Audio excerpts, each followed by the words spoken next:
ত্রয়োদশ জাতীয় সংসদ নির্বাচনে প্রার্থীদের হলফনামায় অসঙ্গতিপূর্ণ সম্পদ বিবরণীর তথ্য পেলে তা পরীক্ষা করা হবে বলে জানিয়েছেন দুদক চেয়ারম্যান ডক্টর মোহাম্মদ আব্দুল মোমেন। বিকেলে দুদক সাংবাদিক সংগঠন রিপোর্টার্স এগেইনস্ট করাপশন র্যাকের নবনির্বাচিত সংগঠনের নেতাদের সঙ্গে মতবিনিময়ে একথা বলেন তিনি। সাংবাদিকদের এক প্রশ্নের জবাবে দুদক চেয়ারম্যান বলেন, দুর্নীতি কোনো আপোষযোগ্য বিষয় নয়। দুদকের নতুন গেজেটে আপোষের বিষয় থাকলে তা নিয়ে সরকারের সঙ্গে আলোচনা করা হবে। এ সময় র্যাকের নবনির্বাচিত নেতাদের দুর্নীতির বিরুদ্ধে শক্ত অবস্থান করতে ঐক্যবদ্ধভাবে কাজ করার আহ্বান জানান দুদক চেয়ারম্যান। আমাদের এটা পুনরায় পরীক্ষা নিরীক্ষা করতে হবে, আমরা এটা দেখব।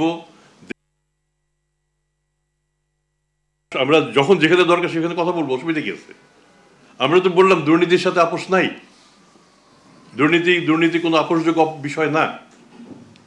2 নম্বর, আমরা কোনো কমিটি করব কিনা আমাদের সময়, আমরা অপেক্ষা করছি আরো কিছু সময় যাক, তার মধ্যে আমাদের যে কার্যক্রম গ্রহণ করতে হবে।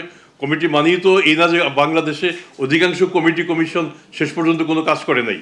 কাজে আপনাদের দেখা দরকার আমরা কাজ করি কিনা, সেটুকু আমরা আশ্বাস দিচ্ছি, আমরা কাজ করব।